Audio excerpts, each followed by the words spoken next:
The warm mid-morning sunlight pours through the large front windows of the bustling campus coffee shop, casting a comfortable glow across the small wooden table. Elara sits quietly in her chair, a pair of sophisticated reader glasses resting perfectly on the bridge of her nose.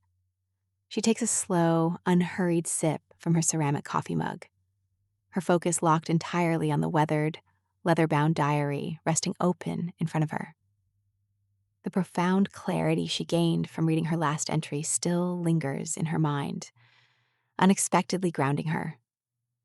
Realizing exactly how much analyzing her past is helping her navigate her new, terrifyingly safe reality with Roman. This quiet reflection is rapidly becoming a necessary habit.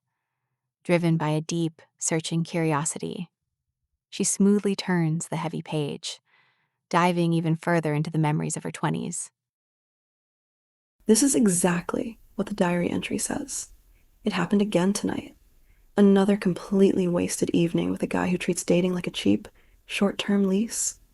He bought me one watered-down drink at a crowded bar and immediately expected the night to end with me in his bed. It is so incredibly exhausting. He treated the entire interaction like a basic transaction, like putting a few dollars in a vending machine guaranteed an immediate payout. I just don't understand it. I didn't grow up believing intimacy was just some quick, disposable thing. You are supposed to find someone, you grow together, and you actually take the time to build a solid, unshakable foundation before you ever share that kind of vulnerability. But the absolute second I put my foot down, the second I told him I wasn't interested in a one-night stand, his fragile ego completely collapsed. He threw this frustrated defensive fit, and he actually tried to make me feel like I owed him something, just because he spent an hour of his time on me. It is exactly why I have to keep my walls up. I am so tired of these boys who just want to bypass all the work and demand immediate access. It is absolutely staggering to read those words today. I spent my entire 20s actively guarding myself against boys exactly like him. Boys who treated every interaction like a transaction, who expected an immediate return on their investment the second they showed me a shred of attention. I was so exhausted from constantly defending my perimeter. And then I thought I had finally found a secure, steady foundation to grow with when I met Julian. I actually dropped my guard. I built what I thought was a completely safe life with him, but he just proved that even a secure investment could be a complete, devastating lie.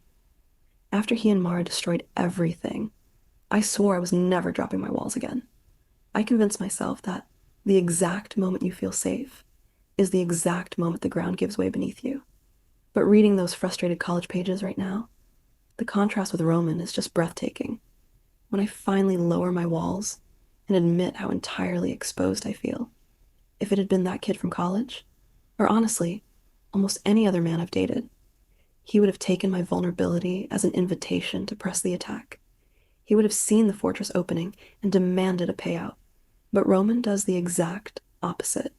He completely prioritizes my emotional safety over his own immediate desires. He looks me right in the eyes and promises me he won't let the ground give way beneath me. And then, he actually proves it. When the emotional weight gets too heavy, instead of pushing my boundaries, he deliberately steps back and gives me the physical room to breathe. I've spent years dealing with men who expected an immediate return on their investment, and I survived a fiancé who completely destroyed my trust. But Roman just perfectly restrains himself and makes it explicitly clear that he is a safe place. He isn't looking for a quick payout. For the first time since I wrote that entry, I don't feel like I owe anyone a debt.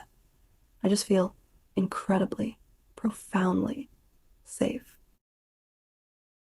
Elara lets out a slow, quiet breath, the profound weight of her own realization settling deeply into her chest.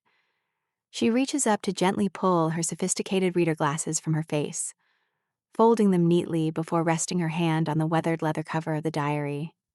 The exhausting, transactional battles of her 20s feel like an entirely different lifetime now.